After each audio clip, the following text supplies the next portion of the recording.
Good morning mga ka-builders. Isang mapagpalang umaga po sa inyong lahat. Wala po akong salamin. Nakakasilaw po yung ilaw. Ayan. So mga ka-builders, yung ating tatalakayang video ngayon o ihahatid ko sa inyong video ngayon ay yung finish project namin dito sa Gentry Villas Subdivision. Dito po yan sa General Trias, Cavite. Ayan. So mga ka-builders, ito yan napakasimpleng renovation lang, interior renovation ng bahay. Gawa nga po ng kailangan lang po is ma-execute namin ng maayos kung ano yung gusto ng may-ari para sa kanyang bahay. So napakasimple niya at maaliwalas tingnan. So doon sa mga nagpaplano magpagawa ng kanilang bahay, lahat naman po may paraan para mapaganda natin ang inyong bahay. So hindi naman kailangan ng malaking budget para lang magawa natin na maayos at maganda sa paningin ng inyong bahay. So yung ihatid ko po sa inyo isang sample doon sa mga maliliit lang ang budget na gusto lang matirhan ng kanilang unit. Yan, at panoorin po ninyo. Siya nga po pala mga ka-builders, bago ko makalimutan at bago tayo dumako doon sa part na kung saan yung ginagawa natin gusto nyo nang makita ng finish. Shoutout po muna ako sa inyo. Ayan.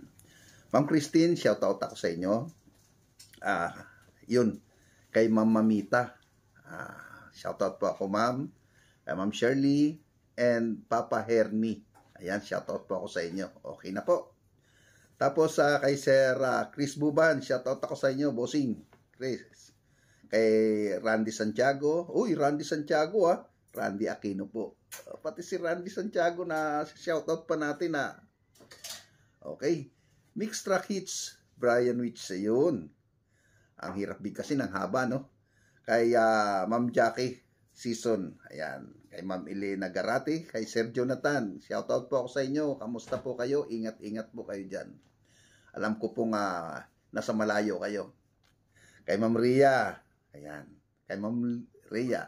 Ria nandiyan po sa Baliwag. Kay Ma'am Ria po at kay Sir. Ayan. Kay Sir Larry at kay Ma'am Lia. Ayan. Ng Ciudad Verde. Yun. Shoutout po ako sa inyo. Ayan.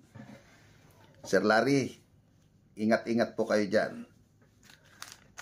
At alam ko lahat ng ginagawa natin para sa pamilya. Ayun. Thank you at maraming salamat po. So ayan, at dumako na po tayo rito ngayon sa ating ginagawa. Hello mga ka-builders. Good morning. Ayan. Ito po yung unit kung saan ay isang townhouse. 36 square meter at inner unit po siya. So ito po gagawin natin sa budget na kaya lang ng may-ari dahil hindi naman po masyadong gusto ng may-ari maging executive townhouse. So ang gusto lang niya ay matirhan lang nila, maayos yung harapan, maayos yung loob, magkaroon ng 2 kwarto, tapos malagyan ng extension yung lababo. At kumbaga tutuusin mga ka-builders, ayan, ay maging maaliwalas lang sa paningin nila. Ayan. So dahil nga po sa hindi naman kalakihan ng budget, hindi naman kailangang maging elegante yung loob ng bahay. So kailangan lang mailagay lang sa ayos at mapaganda. Ayan. So tayo naman po ay willing naman tayong magtrabaho ng ayon sa gusto ng may-ari. Karamihan naman po talaga ay nasusunod yung may-ari. Ayan. So dito sa taas po, ang ginawa namin dito ay 2 kwarto. Nilagyan namin ng insulation yung bubong na yan. Katulad nga po nung nakapanood nyo sa ating last episode ng video na ito, yung part 1 at saka part 2. Kung paano namin kinonstruct ito. Nilagyan ng 2 kwarto. Ayan, ito na nga po siya. So mga ka-builders, ito po yung finish. Yan, kung nakikita po ninyo. So yan, makikita natin yan. Pero bago po ninyo makita yung pinakaloob niyan, o yung pinaka-finish na bahagi ay gusto ko po sanang balikan o ipakita sa inyo kung paano namin na ginawa yan ang paunti-unti. Ayan, in-execute namin ang paunti-unti yung pagre-renovate niyan. Ayan. So, ito na nga po mga ka-builders. Ito po yung unti-unti naming ginawa. Yung pagbabakod, yung part ng bakod na yan. Yung harapan po na yan ay halos 1 metro po. Yung gate entrance. So, yung lapad naman po niyan is 4 meters. Tapos, yung pinaka-extension papunta sa harap is 2 meters. Ayan. So, ito po yung ginagawa namin. Papakita ko po sa inyo yung harapan. Unti-unti namin munang dinidevelop. Ayan. Pero katunayan yan mga ka-builders, inuna po namin dyan ang itaas para na sa ganun po hindi na kami akyat panaog. O kung hindi man ay tapos na rito at saka kami aakyat. So, ayan. So, mga ka-builders, yung wall na yan, nilagyan po namin ng waterproofing yan. Lahat to, marami pong crack yan. Ang ginawa namin, grinder po namin yung crack. At saka po, nilagyan namin ng concrete epoxy.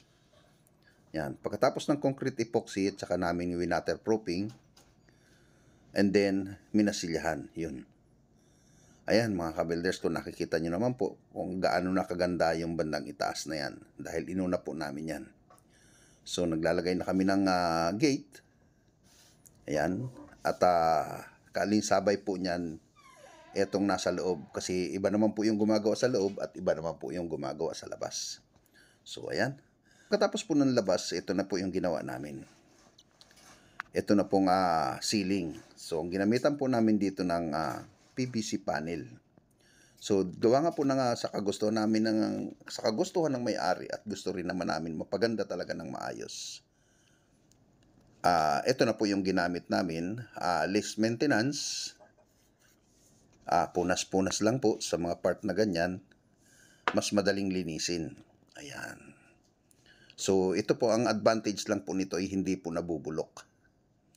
Yan. So, pwedeng pagdating ng panahon, mahabang panahon, lulutong siya kasi PVC po yan. So, pwedeng lumutong yung bagay na yan. Pero habang hindi mo ginagalaw yan, mananatili pong maganda sa paningin yan. Ayan. So, ito na nga po mga ka-builders. At yan. Tapos na siya. Yung pinaka-part ng kesame na yan. At nilagyan na rin namin yan ng pintura una yung bandang itaas na yan. Yun. So, dito naman sa CR, half tiles lang po siya. So, ayan. Halos ang kulay po ng ginamit namin dito is hindi nagkakalayo. Yung contrast po niya from dark to light. Yan. So, dito sa taas, ayan. Ginawa namin yan 2 kwarto. Yung katulad nga po ng nabanggit ko po sa inyo, 2 kwarto siya. So, magtataka kayo bakit ganito yung flooring niya. Actually mga ka-builders, hindi po yan tiles. Yan po ay ginamitan namin ng pintura. Waterproofing po yan. Yung tinatawag na tile coating. Ayan. Matigas po na part yan at parang adhesive po yan. Para po siyang rubberize. Yan. Rubberize coating po yan. So, kahit na matuluan ng tubig, hindi po siya sisipsipin dahil sa ibabaw lang po. Parang plastic po siya. Ayan. So, ito na nga po mga ka-builders at ipapakita ko na po sa inyo. Yung pinaka-finish sa loob niyan. Ayan. So, pasokin na po natin mga ka-builders. Nang makita nyo, yung pinaka-loob na finish project namin. Ayan. So, ito sa harapan. So, magtataka kayo mga ka-builders, bakit kalahati lang yung bubong? Dahil nga po sa gusto ng may-ari, maging canopy lang yan dahil may pagdating ng araw kasi ang gusto nila, i-slab yan para magkaroon ng terrace doon sa taas. Ayun. So, tayo may abang po na pintuan doon sa taas para sa terrace. So, ayan na po. Ito po yung kanyang loob. Yun, kung makikita po ninyo. Naikabit na namin yung mga accessories. Ayan, yung ilaw. Ayan. So, makikita po ninyo kung gaano kaaliwalas tingnan. Dito sa ilalim ng hagdan, naglagay kami ng cabinet. Kasi po yung kung makikita po ninyo yan doon sa video namin, hindi magandang tingnan yung style ng hagdanan. So, ang ginawa namin dyan sa part na yan, nilagyan lang namin ng parang cabinet, tapos na kaysa minamaliit. And then, yun po ang gagawin TV console niya. Doon po ilalagay ang TV console. So, wala na pong design na ginawa yung may-ari para doon sa kanyang TV rack o TV console. Kaya, ganun na lang itsura niya. So, dito naman sa CR, yun nga po, kalahati lang. Tapos, dito naman po sa likod, kalahati rin yung bubong niya dahil ayaw ng may-ari na sakupin lahat yan at isarado dahil mainit. Yun ang naging purpose nila para doon sa ventilation. Ayan. Yan ang gusto ng may-ari, magkaroon ng air ventilation para presko. Ayun. So, kung nakikita po niyo mga ka-builders, sa pagpasok naman niyo galing dito sa likod, ganyan ang itsura niya. Sa CR po, ayan, may cabinet yung kanyang laboratory. So, ngayon mga ka-builders, akyat tayo sa taas. Ayan, at ipapasilip ko naman po sa inyo yung 2 kwarto, finish na part ng kwarto nila. Ayun. So, yung hagdan, ang ginamit po natin dito is vinyl. Dahil yun po ang gusto ng may-ari. Ayan. Wood finish siya. Okay mga ka-builders. So, dito po sa taas, mayroon siyang 2 kwarto. Kung makita po ninyo, yung 2 kwarto is talagang maliit lang. Dahil nga po sa ilang metro kwadrado lamang po. Yun yung pinaka floor area niya. So, hinati lang po natin. Yung area niya ay hindi naglalayo. Basta magkasya lang po yung isang single o double na kama. Ayan. Kung makikita po ninyo mga ka-builders, itong hallway na yan, dahil po yan ay naka-prepare o access doon sa gagawing terrace doon sa labas.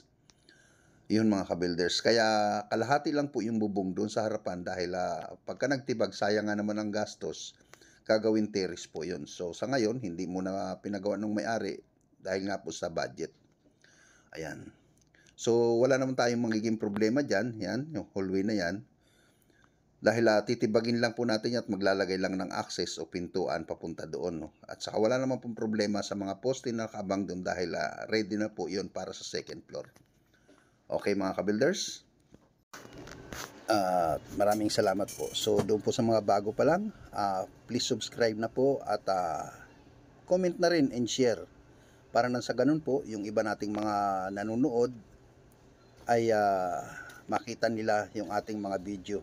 At sa ganun, kapulutan rin nila ng idea kung paano mag-budget para sa ating mga project o ipapagawa ninyo. Thank you!